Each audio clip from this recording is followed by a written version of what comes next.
My name is Francis Arena. I'm a medical oncologist and clinical professor of medicine at NYU Langone Health.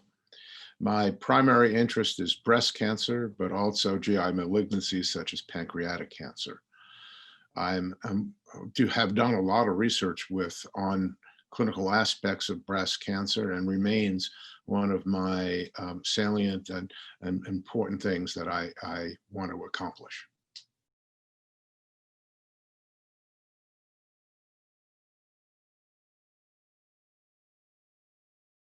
The idea of trying to control the adverse reaction of diarrhea from Nerlix is an important one, and one in which I think the intrinsic biology of the diarrhea itself has to be taken in place. Diarrhea is very early in the onset of the administration of Nerlix and is a very short duration. So in other words, it usually happens within the first 4 to 6 weeks at the most. And if one could figure that a way of sort of proactively helping the patients get through this, then for the next 11 months, then there should be clear sailing and the patient should really be home free from this type of toxicity. So I think this is sort of the area to which the idea of dose escalation has come about. In fact, we have used it in a number of tyrosine kinase inhibitors to start off low and to build up.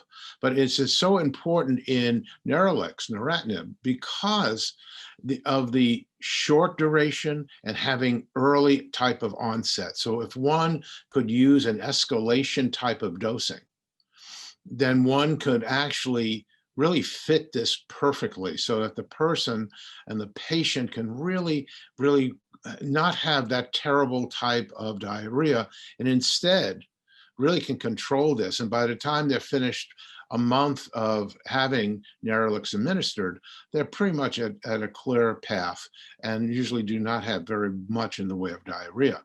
So clearly, I do think that the use of a dose escalation type of schematic, plus the use of loperamide, a PRN, during that first month of treatment really is the way of attacking this and really minimizing the type of diarrhea that the patient might have.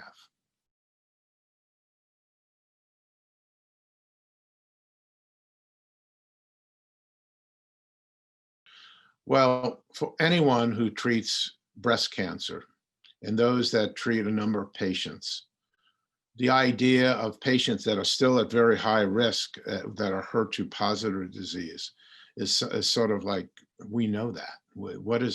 We can't say this enough. We know that there are patients who are clearly at risk, and they have been demonstrated that there are things that we can look at: the age of the patient, the BMI of the patient, how big was the tumor, how many nodes were positive.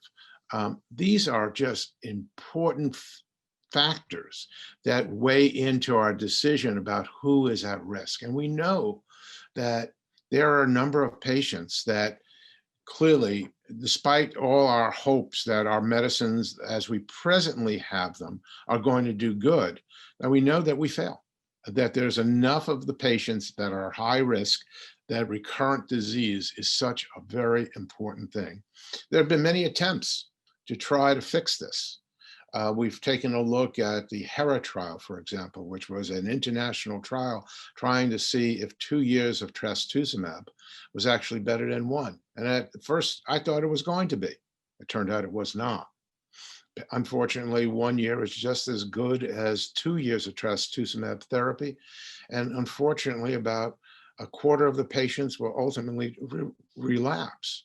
And then we took a look at some of the neoadjuvant trials, the Catherine trial, which was really an imaginative trial that was very, very important. It's probably a very impactful and pivotal way that we look at neoadjuvant therapy now in HER2 positive breast cancer.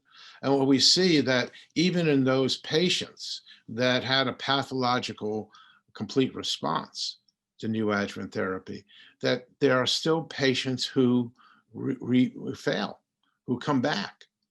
And in those patients that, in point of fact, did not get a pathological CR, but went on to get TDM1 and had nodal positivity, their chance of relapse was even higher, about 17%. So to answer the question, we know that there is a totally unmet need.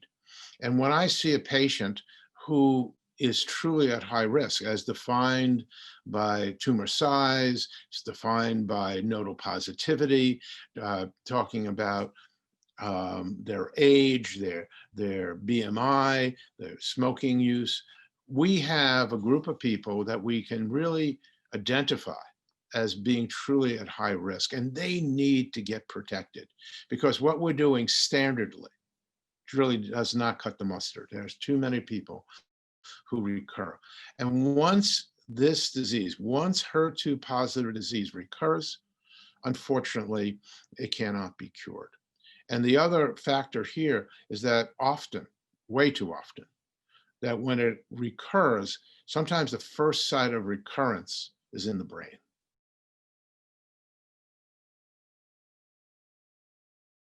When we see patients that undergo neoadjuvant therapy, and almost by definition, if you are getting neoadjuvant therapy, the likelihood is that the physician has said, this patient is at high risk.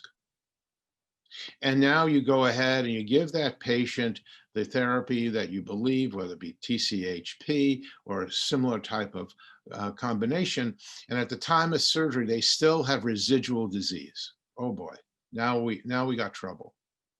Because yes, we can use TDM1, Kadcyla, and that we can get some really meaningful responses. But there, as I had mentioned previously, there's almost a 17% chance of recurrent disease. Despite that, that's way too high. It's almost a 1 in 5 type of chance that that patient will have the disease coming back. And so clearly, when I see a patient that did not achieve a pathological CR, and I got to admit, even those patients that had a pathological CR, because there's still about 12% chance of recurrence of disease. But clearly those that did not achieve a pathological CR, they must get Neralex, because we're just seeing the numbers and they're too much without Neralex. I think one of the mottos that has been adopted, and I totally like it, is the idea that our major goal is to prevent recurrence.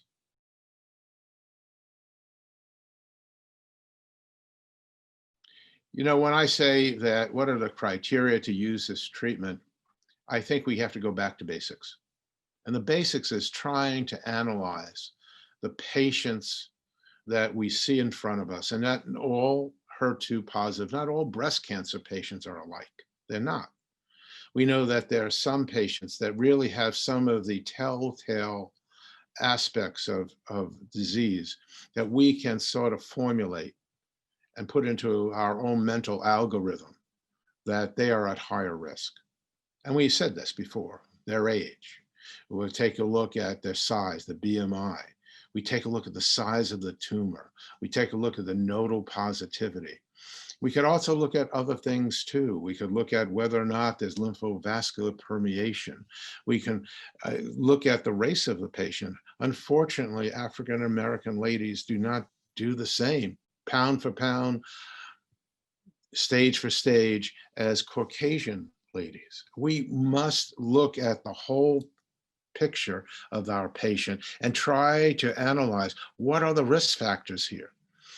And the problem becomes, unfortunately, we see that so many of our patients have these risk factors. HER2 positive disease is primarily a disease of young people. Right there we have a risk factor. And we know we need to protect them. And that is the idea here. So I think these types of things that every physician, every oncologist, when they see their patient for the first time, does this mental type of calisthenics of, okay, what do we really have here? Not every patient is the same, but unfortunately, there are so many patients that do fit the criteria for high risk.